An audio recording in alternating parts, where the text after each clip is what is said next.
Aujourd'hui, on assiste à un déferlement de violences liées aux injustices, mais aussi en raison du fanatisme extrémiste, d'un sectarisme qui parfois se sert de Dieu pour justifier la violence contre l'expression de la foi.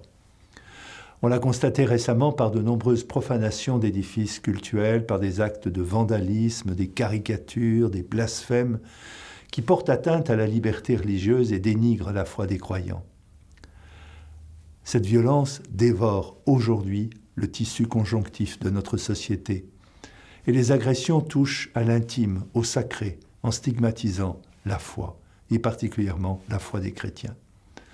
Le devoir moral et civique des croyants est de dénoncer de tels agissements, de lever les anathèmes, de créer des espaces de dialogue, de fraternité. Comme le disait Hölderlin, les rives sont la chance du fleuve pour qu'il ne devienne pas marécage. L'exercice de notre liberté a pour limite celle des autres et le respect dû au bien commun. En oubliant ou en négligeant ce respect et ces repères éthiques, on abuse de la liberté pour offenser celle des croyants. Toutes les dispositions administratives, les normes juridiques jusqu'au code de la route sont précisément requises pour qu'on respecte autrui, qu'on ne porte pas atteinte au nom de l'absolutisation de la liberté à la sécurité publique et à la paix sociale.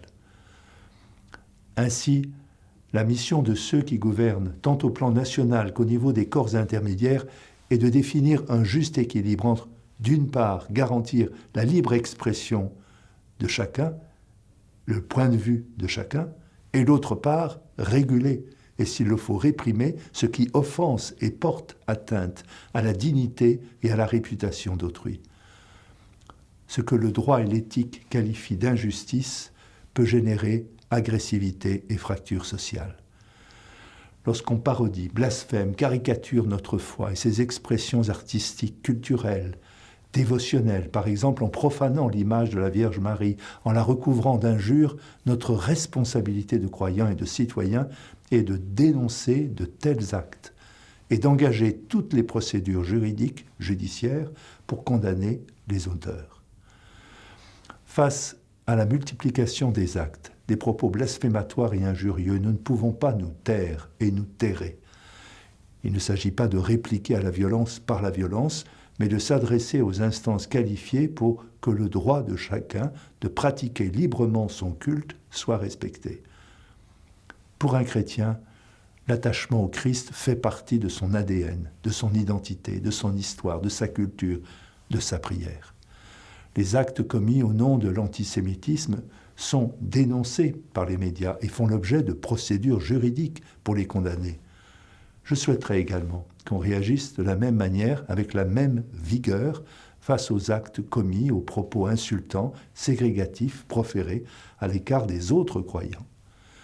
Tant sur le plan éducatif que juridique, médiatique, il est temps que les chrétiens s'organisent pour former les consciences au respect des convictions de chacun, pour former au dialogue, au respect du sacré, en s'engageant résolument vers un réarmement moral et spirituel en direction de l'évangélisation.